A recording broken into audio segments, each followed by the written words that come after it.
그러니까 여기도 뭐 민주당 고위 관계자가 이야기했다는 정권 심판론. 그렇죠.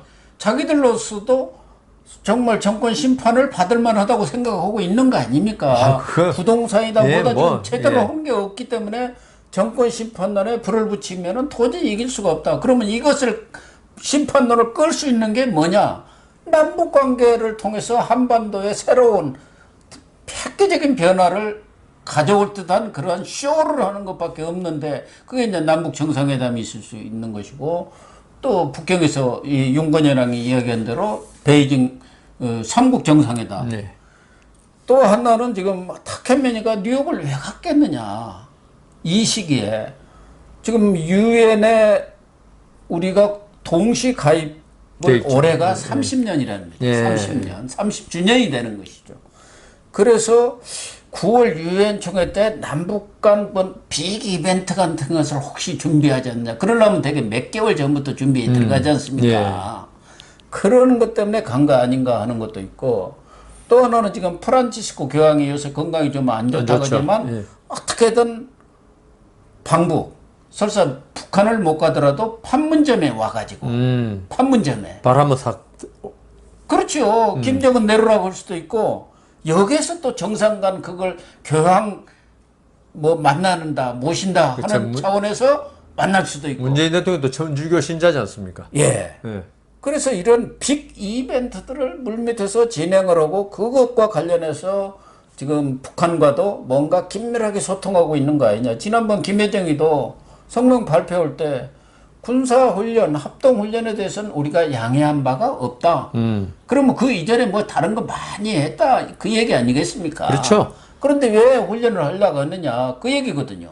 사실은 지금처럼 이 시뮬레이션하고 거기다 축소를 해버리면 이 훈련 자체도 유명무실화 되는 의미가 거. 없죠. 예. 그래서 지금 우리 국민들은 전혀 깜깜이고, 국민의힘도 이런 쪽에 별 관심이 없는지 뭐 누구도 이 얘기하는 사람이 없던데, 제가 느끼는 감으로는 뭔가 국민들이 할 수 있는 빅 이벤트가 그렇죠. 만들어지고 있는 거 아니냐. 내년 2월이 동계올림픽인가요? 예. 그러면 내년 3월 9일이 대선 아닙니까? 그렇죠. 만일에 2월 달에 남북 정상회담이라든가, 뭐, 평양에, 베이징에서 뭐 하든지 어떻든, 그게 하면 국민의힘, 야권이 대응할 시간도 없어요.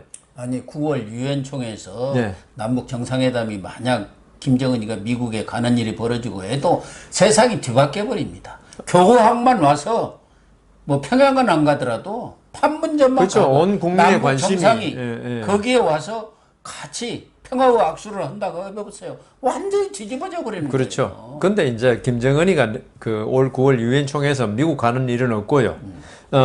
바이든 대통령의 그 지금 입장으로 볼 때 북핵에 대해서 어떤 의사 표시가 나오지 않으면 김정은을 초청할 수도 없고, 그렇기 때문에 유엔 총회에서 그건 없는데, 오히려 저는 그 주 유엔 북한 대사, 거기도 상당한 위치가 있을 겁니다. 북한 내에서. 그런 사람들하고 타결민하고 어떤 물밑 접촉, 그런 것 때문에 갖지 않을까 싶고요. 여하튼 내년 2월에 그 베이징에서 남북 정상회담이 만일 벌어진다면은, 이거는 지금 사실 정상적인 싸움이라면, 대선이라면은 지금 문재인 정권이 다시 정권 재창출한다는 거는 진짜 흔히 하는 말 낙타가 바늘구멍 들어가기도 힘들지 않느냐. 지금 뭐 아까 말씀한 잘한 게 진짜 없잖아요. 잘한 게 없는 게 문제가 아니고 국민들한테 계속 고통만 준 5년 동안 이런 정권인데, 여기서 어떻게 뭐 정권을 재창출하겠다 국내 이슈로, 이거는 말이 안 되기 때문에 결국은 내년 2월 북한 이슈로, 워낙 큰 이슈니까 이걸로 국내 이슈로 완전히 그 마치 작년 총선 때 코로나 이슈로 그 뭐 조국 이슈라든가 다 덮었듯이 그걸 한 번 더 옛날이여 뭐 꿈이여 다시 한번 이 식으로 나오겠다, 이런 생각이 드네요. 그러니까 지금 뭐 문재인 정권에 대해서 많은 국민들이 실망을 하고 실정에 대해서 얘기를 하고 있지만, 문재인 지지율이 40%가 넘습니다. 그러니까 지금은 뭐 일 잘하고 못하고 그런 걸 떠나서 진영별로 확 갈려있기 때문에 40%가 넘어요. 지난번 대선 때 41.1%로 당선됐지 않습니까? 예, 예. 40% 넘게 그 지지만 똘똘똘 뭉쳐도 이기는 게 쉬운 일이 절대 아닙니다. 그러니까 지금 민주당의 대선 주자들도 문재인이 뭐 한 30% 밑으로 내려가야 차별화도 하고 어쩌고 하는데 자기들 지지율이 그 문재인의 절반뿐이 안 되잖아요. 그러니까 꼼짝을 못 하는 거예요. 그런 정도로 이렇게 우리 이쪽에 보수 쪽이나 우파 쪽에서 생각하는 것처럼 또 진보 좌파 쪽도 엄청나게 뭉쳐 있다는 사실에 대한 인식이 없이는 깜빡하게 넘어갑니다. 거기다가 내가 얘기한 여러 가지 가능성들을 했어요. 유엔총회도 뭐 못 가는 법도 없어요. 그런데 어쨌든 뭐 지금 얘기한 대로 남북 간의 정상 간 그게 뭐 만나서 하기는 좀 어렵다고 하더라도 화상 정상회담은 얼마든지 할 수 있는 것이고 뭐 판문점에서 다시 뭐 이런 거 놓고 언택트로 할 수도 있는 거고 거기에 만약에 교황이라도 가을이라든가 좋은 시절에 한번 이 판문점에 온다고 하면 완전히 문재인 그 업적으로 해갖고 세상이 뒤바뀝니다. 더군다나 내년에 말씀하신 대로 2월 베이징 동계올림픽 때 문재인은 갈 거 아닙니까? 그렇죠. 당연히 가죠. 김정은이 또 뭐 가장 혈명인데 안 오라는 법이 어디가 있어요. 오라고 뭐 오겠죠. 가능성이 제일 크죠, 그거는. 그건 뭐 베이징에 가는 거는. 거의 90% 이상 가능성이 있다고 봐요. 네. 그게 이제 코앞에 있는 일 아닙니까? 우리 국민들이 아무리 학습의 효과가 있다고 하더라도 거기서 과감한 어떤 합의가 나오고 그러면은 상황은 또 달라져 버리거든요. 이 정권이 자기들이 이 정권을 야당한테 넘겨줄 경우 자기들이 어떻게 된다는 것을 뼈저리게 알고 있잖아요. 정권 바뀌면 자기들이 그렇게 된다는 그런 위기의식을 느끼고 있는 거 아닙니까? 더 심하게 그러니까 느끼죠. 김경수도 깜빵에 가면서 대통령을 부탁합니다 하고 이낙연이한테 얘기한 거 아닙니까? 서로들 다 대통령을 지키겠다고 뭐 누가 죽이는 사람이 있어요? 뭐 윤석열 전 총장도 뭐 집권해도 절대 정치 보복 안 하겠다는데 왜 재발절해 갖고 저러는지 모르겠는데 어쨌든 이 74명의 이런 연판장 돌리고 서명한 거 뭐 김현영 하명이든 어찌든 간에 그런 것들의 배경에 있는 이 움직임들 이런 것을 사실은 뭐 대선 후보 캠프는 물론이고 그런 부분에 대해서는 국민의힘이 당이 철저히 나름대로 분석하고 정보를 입수해가지고 대비를 해야지 그렇지 않아 갖고는 저런 깜박스에 넘어갈 것 같아요. 그러니까 그 국민의힘이 지금 그 윤건영 의원하고 자백을 했지 않습니까? 이미 그 문제는 내놨으니까 그 답을 갖다가 국민의힘이 준비해야 되고 아까 근데 그 문재인 대통령 지지율에 대해서 조금 저는 뭐 고 교수님 딴 말씀은 다 뭐 수긍이 가는데 그거는 있죠. 이 40% 우리나라 지금 여론조사 이게 상당히 왜곡된 게 많은 것 같고요. 그 40%또 나온다면 지금 40% 이상 나온다면 그건 지지층의 집결이 아닌가. 그 집결이 왜 집결됐느냐. 집결이라는 게 평화로울 때는 집결이 잘 안 돼요. 어떤 위기의식에 있을 때 집결이 되거든요. 지금 대깨문 비롯한 문재인 대통령 지지층이 지금 대통령이 위험하다고 다 생각하고 있는 거예요, 지금. 왜냐하면 자기들도 집값 오르고 전세값 오르고 이번에 어떤 대깨문 한 사람이 쓴 글을 봤어요. 네. 자기 이 집값 막 오를 때 조은산 씨가 쓴 글이더라고요. 오를 때 막 환호작약했는데 전세값이 너무 오른 바람에 서울 바깥으로 쫓겨났다. 근데 이제 이게 그런 점에서 이 지금 문재인 대통령 지지율은 아마 지금 최대한 직결되고 있을 것이다. 물론 이제 고 교수님 말씀대로 내년 2월 그게 사실은 가장 큰 이슈가 될 수 있죠. 그리고 지금 집권당으로서는 사실 그거 외에는 별로 내세울 게 없지 않습니까? 이 때문에 그걸 어떻게든 최대한 잘 포장해가지고 국민들을 갖다가 뭐 속인다고 하면 좀 너무 심한 말이고 국민들이 어떤 국내 현안에 대해서 신경을 전혀 안 쓰도록 할 정도로 잘 꾸리는데 단 하나 문제는 있죠. 그냥 만나는 것 자체로는 별로 의미가 없을 거 아니겠습니까? 그건 진짜 학습 효과가 있으니까. 그리고 지금 국민의힘도 거기에 대해서 대비한다면 결국은 북풍이다. 어떤 립 서비스다 이렇게 나오기 때문에 뭔가 획기적인 북한 측의 양보가 있어야 될 것 같거든요. 우리가 뭘 북한에 해주겠다. 이걸로는 내년 2월에 그게 별로 의미가 없다고요. 북한에서 어떤 양보를 해줄 것이냐. 북한에서는 또 아까 말씀드린 대로 문재인 정권의 제2기가 바란다면은 거짓말로라도 어떤 획기적인 제안 그런 거 하겠죠. 할 것 같아요. 거기서 만나갖고 그러니까요. 무슨 차 마시고 농담을 하고 만나. 그러면 절대로 그거는 뭐 효과가 없을 거니까 아마 김정은이가 어떤 보따리를 내놓을 것인지 그걸 국민의힘 쪽에서는 그게 마치 이재명 지사의 어떤 지금 선거 공약이 어떤 문제가 있고 지금 연구하고 있거든요. 그것처럼 김정은이가 내놓을 보따리에 대해서 어떤 연구를 하고 그게 얼마나 허황된 것인지 여기에 대해서 검토를 해가지고 즉시 반격을 할 수 있도록. 뭐 즉시가 아니라 미리부터 자꾸 김을 빼야 합니다. 예. 그런 일이 있다. 그런 우리처럼 내가 자꾸 여기서도 그런 이야기하는 정보가 것도 있다. 응. 우리 국민들도 그럴 가능성이 있겠구나 하고 해야지. 넉넉히 있다 딱 당하면 그러니까요. 지난번 안 봤습니까? 싱가포르 북미 정상회담, 남북 정상회담 보니까 지자체 다 쓸어버리고 4.15 총선까지 쓰는 걸 못 봤어요? 뻔히 보고도 당하는 거거든요. 뭐 그 당시 공천 문제도 있고 여러 가지가 있지만 제일 큰 것은 남북 간의 정상회담, 북미 정상회담이 잇따라 이어지면서 한반도에 평화와 봄이 온다. 그러니까 뭐 다 지지해버린 거고 경우에 따라서는 이 정권은 여러 가지 수단이 있기 때문에 위기의식을 조장할 수도 있죠. 코로나가 극성을 부릴 때마다 문재인 지지율이 네. 오르고 있지 않습니까?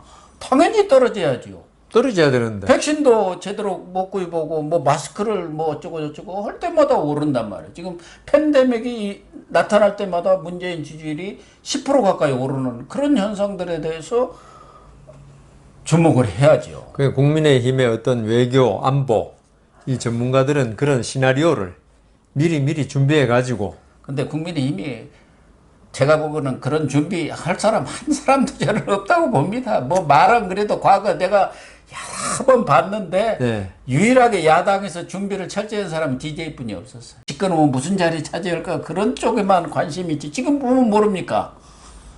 아니 대투쟁을 아무것도 안 하고 있잖아요. 지금 이런 상황에. 어쨌든 시진핑이라든가 김정은 이런 사람들 누가 정권을 잡는 게 좋겠어요. 자기들이 다루기 쉬운 지금 문재인 정권이 승계 그 후계자가 승계하는 게 낫지. 야권이 당연하죠. 예. 그런데 지금은 인터넷 시대가 돼갖고 밖에서도 얼마든지 여론을 조작합니다. 그렇죠. 돈도 왔다 갔다 합니다. 돈도 정치 자금도. 그래서 일각에서는 지난 대선 때도 뭐 돈 때문에 발목이 잡혔나? 아니면은 뭐 출세금 비밀 때문에 발목이 잡혔나? 뭐 이런 얘기까지 있지 않습니까? 그러니까 고 교수님 말씀대로 2016년 미국 대선 때도 러시아가 있죠. 푸틴으로는 트럼프가 되는 게 훨씬 낫다 생각해가지고 러시아 해킹 부대 있거든요. 예. 거기서 힐러리 후보의 이메일 몇 천만 건인가를 빼내가지고 그걸 트럼프한테 준 거 아닙니까? 그러니까 미국도 그렇게 당하는. 그러니까요. 아니 중국에서 우리 정도 갖고 놀기는 일도 아니다. 중국만이 아니라 예. 지금 외신에 의하면 북한에 10만 명 정도의 이 사이버 전투 부대가 있다고 그럽니다. 이 사람들이 물론 대남 공작도 하고 아까 돈 말씀하셨잖아요. 북한이 비트코인 해킹하는데 최고입니다, 기술이. 그래 이 사람들이 어디가 있냐 하면 좀 중국에서 전부 다 북한의 사이버 부대들이 중국에서 암약하고 있거든요. 그렇죠. 그러니까 중국 돈 많은데 북한이야 뭐 돈 없는 애들이니까 얘기할 것도 없고 더군다나 뭐 킹크랩을 왜 국내에서 합니까? 그렇죠. 중국에서 하면 되죠. 거기서 그쪽에서 하면 되는 것이죠. 지난번에 자기들이 만들어 가지고 김경수하고 뭐 드루킹하고 뭐 이렇게 장난쳐 가지고 선거 판세를 바꿨지만 지금이야 뭐 필요하다고 하면은 저쪽에서 얼마든지 그렇죠. 할 수 있는 것이죠. 그러니까 10만 명의 사이버 전사가 세계 최강이라 그러니까요. 예. 예, 거기에 대해서도 뭐 문재인 정부가 북한 사이버 부대 침투를 문재인 정부가 막을 리는 없거든요. 그럼 자기한테 도움되는데. 어쨌든 뭐 김여정이 한마디로 날라간 장관도 한두 명이 아니고 전에 오경화 하겠다는 강경화, 김현철, 정경도 다 날라가고 대북전단 금지법, 하명법도 만들어지고 그랬는데 이번에는 정말 국가 안보와 관련된 한미동맹의 핵심인 이 연합훈련. 연합훈련. 이것마저도 지금 하느냐 마느냐. 참. 대통령이나 박지원의 생각은 뻔한 거 아니겠습니까? 국방장관이나 서욱이한테 뭐라고 했겠어요? 그 신중히 하라는 것은 알아서. 눈 깜짝거리는. 눈 깜짝거리는 거 아니겠습니까? 그러니까 거기에 지금 또 장단을 맞추니라고 74명이 연판장 돌려서 반대입니다. 연기합시다. 그러니까 하고 그게 나서. 결국 문재인 대통령한테 참. 예? 예. 그 구실을 주는 거죠. 예. 명분을 주는 명분 주는 거죠. 예. 예. 이미 74명이 대통령이나 그거 지시 없이 남북적인 지시 없이 집권당의 국회의원 74명이 반전 돌린다는 게 말이 안 되지 않습니까? 그렇죠. 예, 우리나라에 그러니까 전부 다 이거는 그 어떻게 보면 눈 가리고 아웅한다는 거 있지 않습니까? 짜고 치는 고스도. 그 다 조금만 생각해 보면 알 수 있는데 그 74명이 왜 이런 짓 하는지 모르겠어요. 어쨌든 지금 모든 일들이 이제 7개월 앞으로 거기에 다 맞춰져 가지고 거기에 초점이 맞춰져 있는 겁니다. 남북 관계고 무슨 아무 안보고 국방이고 이런 부분들도 거기에 도움이 되느냐 안 되느냐 내년 대선에 그러니까 유일하게 판단 기준이 유일한 잣대가 그거예요. 도움 되면은 뭐 예. 아무리 나쁜 일도 좋은 거고. 근데 정부 여당은 여러 가지 그런 툴들 뭐 그런 것들이 있지만 야당은 그런 게 없지 없죠. 않습니까? 그래서 이제 거기서 이제 말씀하신 대로 대여 투쟁을 해야 되는데 그런 것들에 대해서 미리미리 연구를 하고 정보를 시나리오를 하고 딱 김도 빼고 미리부터 국민들한테 자꾸 각인을 시키고 그래야 하는데 그런 것을 하나도 안 하고 있어요. 물론 이제 본선에 들어가면 열심히 할지 모르겠지만 지금 안 하는데 근데 간다고 잘할 턱이 있습니까? 그러니까요. 그게 참 걱정이에요. 미리 준비를 해야 되는데. 예. 그래서 경각심을 일으키는 차원에서 네. 이 작은 매체나마 열심히 얘기를 하고 있는 겁니다.